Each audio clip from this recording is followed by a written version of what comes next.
Hi, hello.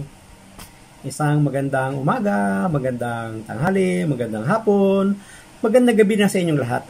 Yan, anuman ang oras na pinanonood ninyo ang video ito, nawa nasa maganda kayong kalusugan, kalagayan sa buhay. Tayo po'y muling magnilay. Ito, yung ating pagninilayan.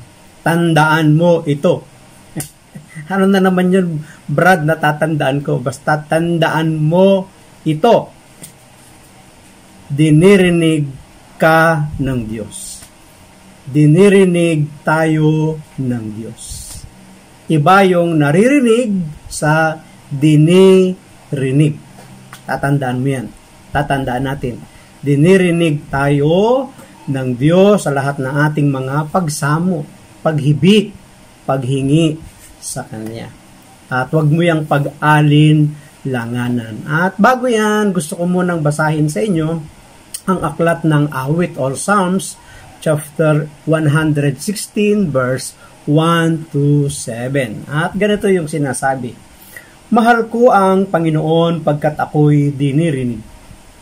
Dinirinig niya ako sa dalangin ko at hibik.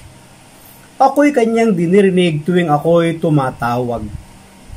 Kung ako ay tumatawag, sinasagot niya agad. Nung ako'y mahuhulog sa bingit ng kamatayan, nadarama ko ang tindi ng takot sa libingan. Lipos ako ng pangamba at masidhing katakutan.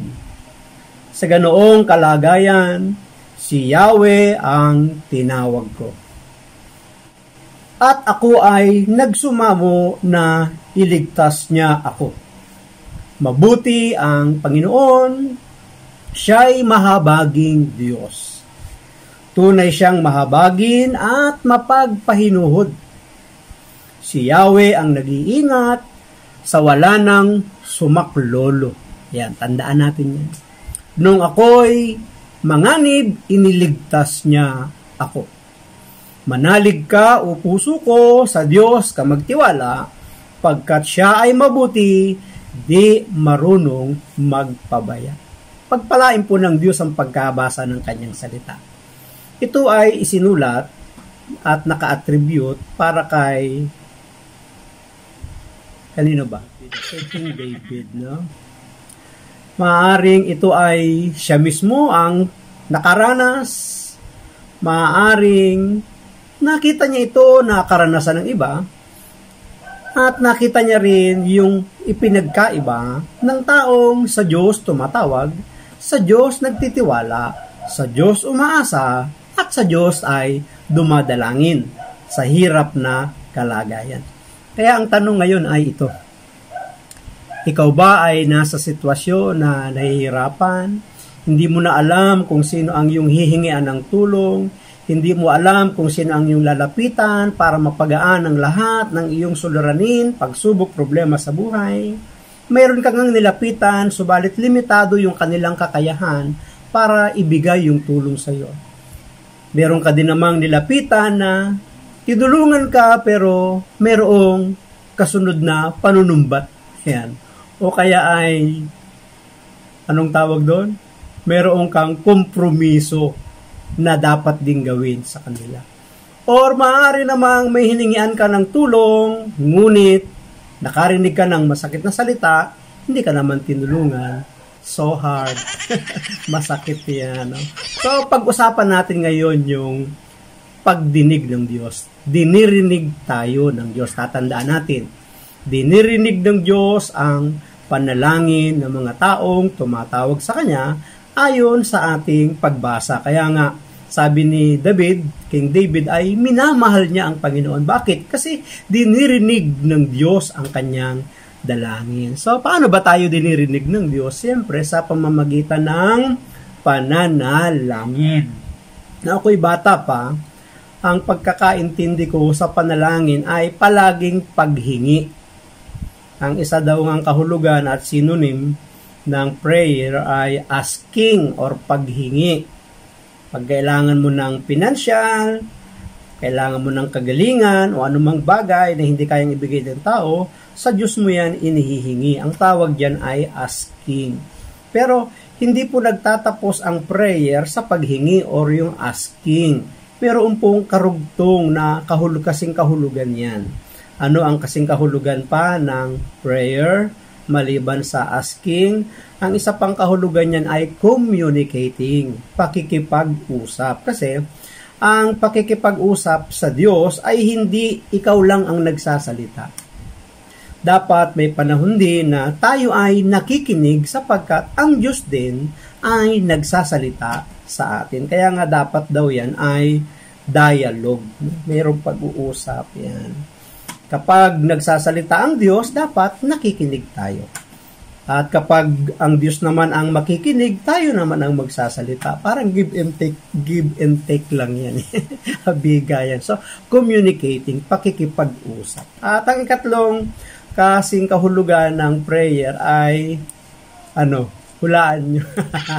Ano yung una? Asking, communicating. Ang ikatlo ay meditating. Ang isang tao na kapag nananahimik at nakikipag-ugnayan sa Diyos na walang ibinubuka o hindi niya ginagamit ang kanyang bibig para magsalita ng mga bagay na gusto niyang sabihin sa Diyos, ngunit ang kanyang isipan lamang ang gumagana, ang tawag dyan ay meditating. Ang isang uri pa nga daw ng pananalangin ay hindi lang pagsasalita sa Diyos, kundi ang pagninilay, pagme-meditate. Kaya nga, di ba, sinasabi natin na may mga taong nagme-meditate na tumutulo pa yung luha sapagkat nakikipag-usap sa Diyos. Kaya ang isa pang form ng panalangin talaga is crying. Hindi mo nasasabi sa Diyos yung gusto mo, umiiyak ka lang, pero nakakarating sa Diyos yun. At walang nasasayang na luha natin kapag sa Diyos natin iniluha yung ating mga kailangan. Kaya hindi ko po alam kung ano ang sitwasyon mo ngayon. Ang tanging alam ko, meron tayong Diyos na pwedeng tawagan, pwedeng hingian ng tulong, pwede tayong magpasaklolo sa Kanya. Agree? Agree? Agree na lang kayo. Ayan. So, ang tanong ay, bakit minsan may mga panahon ang ating panalangin ay hindi dumarating? Ayan. Yan yung mga tanong na minsan, bakit at nagal ko na nanalangin, hindi pa din dumarating. 10 taon na, 20 years na. Parang pagkatagal-tagal nga naman. So, ang Diyos ay mayroong iba't ibang pamamaraan ng pagsagot sa mga panalangin at dumadalangin sa tao. Kaya nga ang tanong dyan lahat ba ng ating panalangin ay naririnig ng Diyos? Ang sagot, lahat ba ng panalangin ng tao naririnig ng Diyos? Oo, naririnig ng Diyos. Pangalawang tanong, lahat ba ng panalangin dinirinig ng Diyos? Hindi. Iba yung naririnig ng Diyos sa dinirinig ng Diyos. Tingnan natin. So, ang Diyos ay sumasagot sa iba't ibang pamamaraan kapag ang tao ay lumapit sa Kanya. Ang unang paraan na ang Diyos ay sumasagot, minsan, yes. Kapag dumalangin ang tao sa Kanya, humingi ng tulong sa Kanya, ang sagot minsan ng Diyos ay yes. Kaya minsan magugulat ka, unang pasok pa lang sa simbahan, unang pasok pa lang sa gawain o sa templo, magugulat ka pagkalipas ng ilang araw, nagpapasalamat na yung tao sapagkat na-answered prayer siya. Ibig sabihin, nakuha niya agad ang puso ng Diyos. Nakuha niya ang pabor ng Diyos, kaya tinugon siya ng Diyos. Kaya palakpakan, answered prayer sila, di ba? Pangalawa, hindi lahat ng bagay, hindi lahat ng panahon, yes, ang sagot ng Diyos. Bakit? Kasi, kung ang lahat ng ating paglapit, ang ating paghingi sa Diyos, ang sagot niya ay yes, hindi na siya Diyos. Ano na siya? Alipin na siya. Ikaw na ang Diyos. Kaya, may mga panahon na hindi lahat yes. Ang ikalawang paraan ng pagsagot ng Diyos, minsan no. Hindi. Kaya minsan, kahit anong panalangin natin, hindi binibigay ng Diyos kasi ang sagot ng Diyos, no. Hindi. Bakit naman hindi, Brad? Ito yung gusto ko, ito yung kailangan ko, ito yung aking mithiin.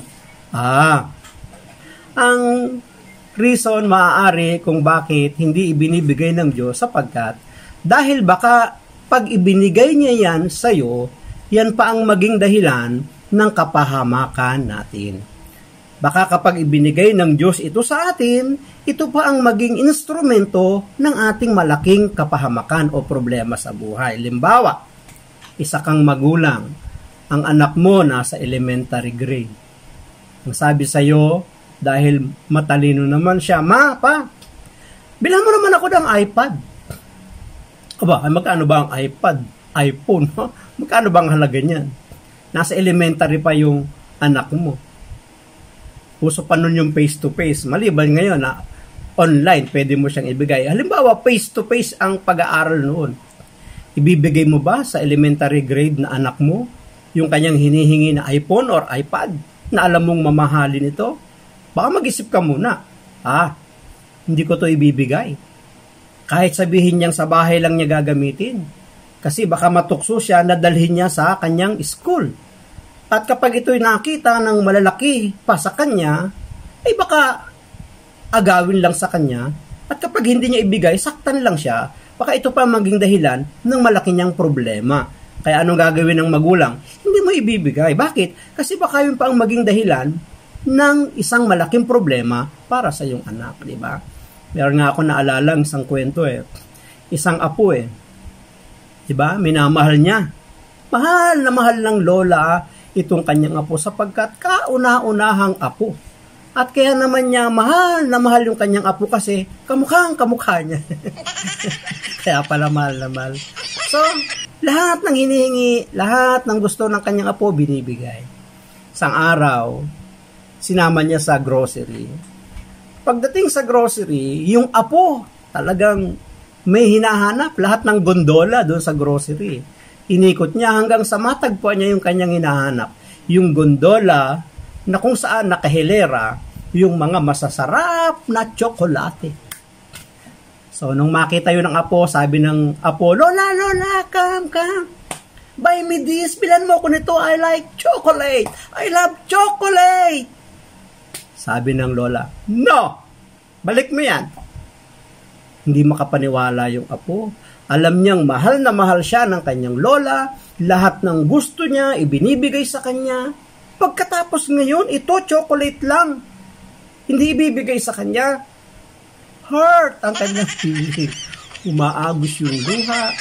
Pabalik doon sa gondola at ibinalik ang tsokolate. Ang tanong, di ba mahal ng lola yung kanyang apo? Bakit yung tsokolate na napakamura lang ang halaga, hindi niya ibinigay sa kanyang apo? Ang reason behind, ang dahilan sa likod ng pagtanggi niya at hindi niya pagbili ng tsokolate sa kanyang apo kasi ang oras noon ay 11:00 ng umaga. Kapag binilhan niya ng tsokolate ang kanyang apo at kinain niya ito, masisira ang kanyang diet sa pananghalian. Masisira yung kanyang tamang pagkain sa oras ng pananghalian. Kaya pala, hindi ibinibigay ng Diyos ang mga bagay na gusto natin, baka may masira. Baka mayroong hindi mabuting dulot. Kaya hindi pa ibinibigay. Tandaan mo yan. Dinirinig tayo ng Diyos. Huwag mong aalisin sa isip mo, sa isip natin, dinirinig tayo ng Diyos. Minsan, hindi laging yes. Minsan naman ay no. Ikatlo, na paraan ng Diyos, kung paano niya dinirinig ang tao, ay yung tinatawag na way, maghintay. May mga panahon na hindi agad ibinibigay ng Diyos sapagkat ang gusto ng Diyos ay matuto tayong maghintay. Dahil kapag minamadali natin ang lahat ng bagay, parang kanyan nag-harvest ka ng mangga, nag-harvest ka ng saging, pagkatapos kinalburo mo kasi hindi pa siya tamang i-harvest. Mahihinog nga yun sa kalburo, kaya lang, iba yung lasa ng hinog sa puno at hinog sa kalburo. Diba? Nakakain na ba kayo ng hinog sa kalburo? Anong lasa? Nakakain na ba kayo ng hinog sa puno? Anong lasa? Diba? May pinagkaiba naman niya, diba? So, minsan, maghintay. Basta't maghintay ka lamang. Diba? Ngayon, Bakit maghintay? Kasi maaaring pinapaganda pa ng Diyos. Dahil ang gusto ng Diyos, pag ibinigay niya sa iyo, tuwang-tuwa ka, matutuwa ka sapagkat perfect. Maganda yung ibinigay ng Diyos. Naalala ko yung isang kwento. Sabi ng isang dalaga, Lord, sabi niya, meron na akong bahay.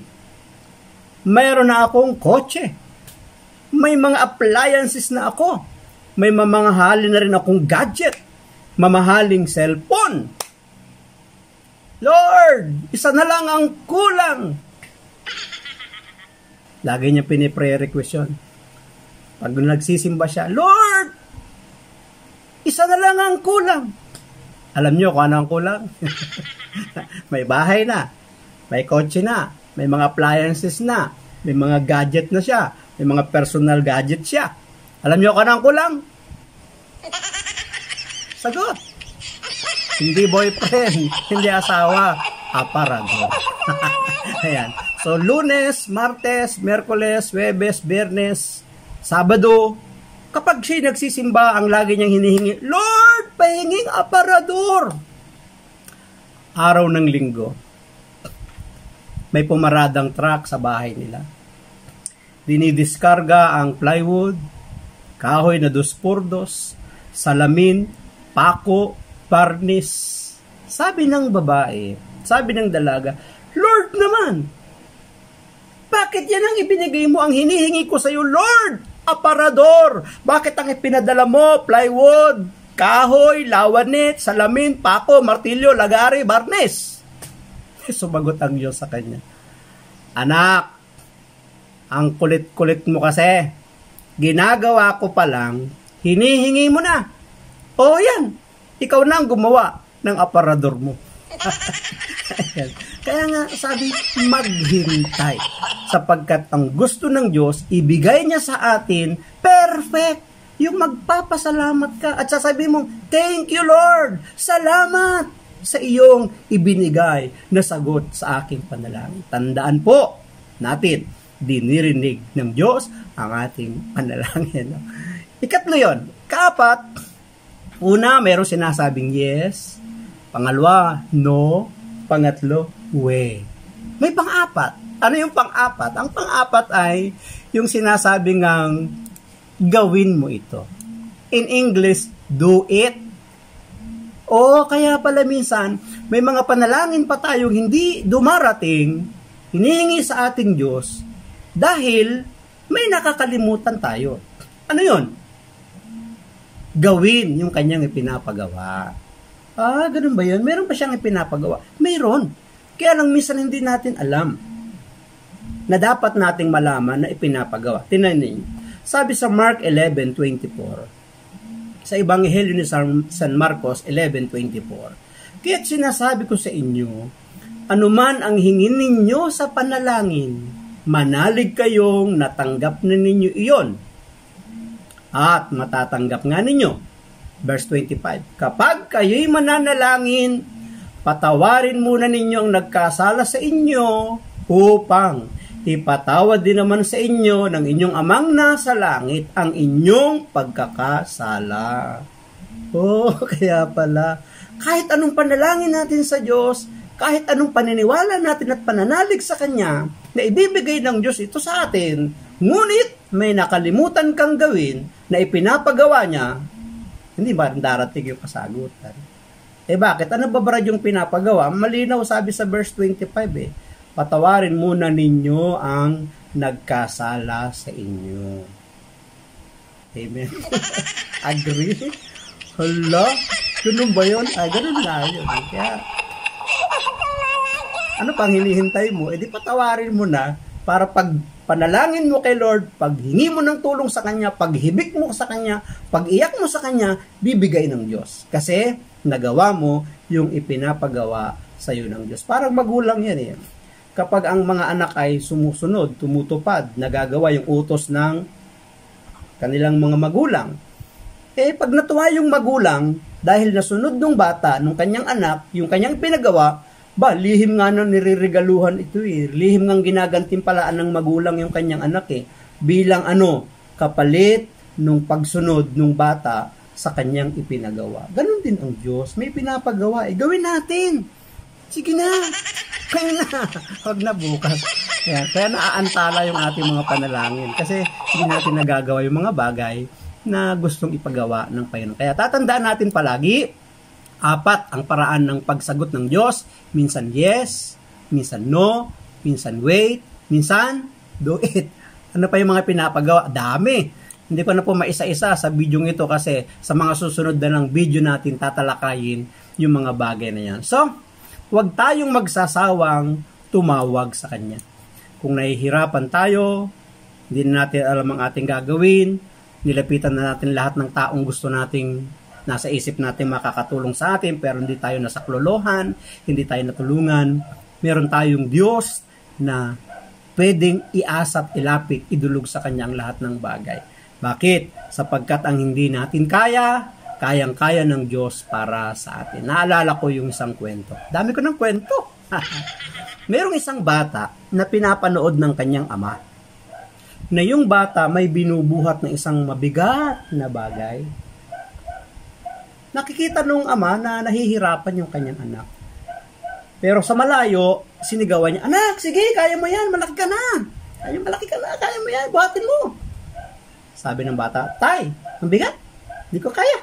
"Di, kaya mo yan, big boy ka na, malaki ka na. Kaya mo yan, mana ka sa akin. Malakas," sabi niya. Sabi niya, "Tay, di ko talaga kaya, mabigat." Sabi, "Anak, ubusin mo ang lahat mong lakas, gamitin mo ang lahat mong lakas, mabubuhat mo yan." Sabi ng bata, "Tay, ginamit ko na ang lahat kong lakas, pero hindi ko talaga mabuhat."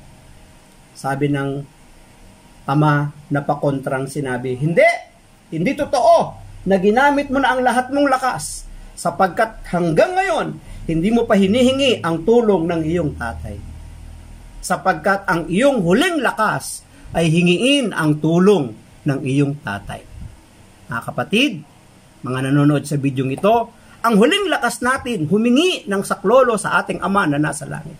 Siya ang ating huling lakas. Paniwalaan natin na tayo ay pakikinggan ng Diyos. Maraming salamat, at kung kayo napagpala ng video ito, huwag kalimutan na mag-like, mag-subscribe, mag-iwan na rin ng comment sa ibaba ng video ito, at kalimbangin yung bell icon para sa mga susunod pang upload na video, ma-notify kayo at masubaybayan ninyo ang tandaan mo. Ito. Tandaan natin ito. Marami tayong mga dapat tandaan sa mga video na akin pong i-upload.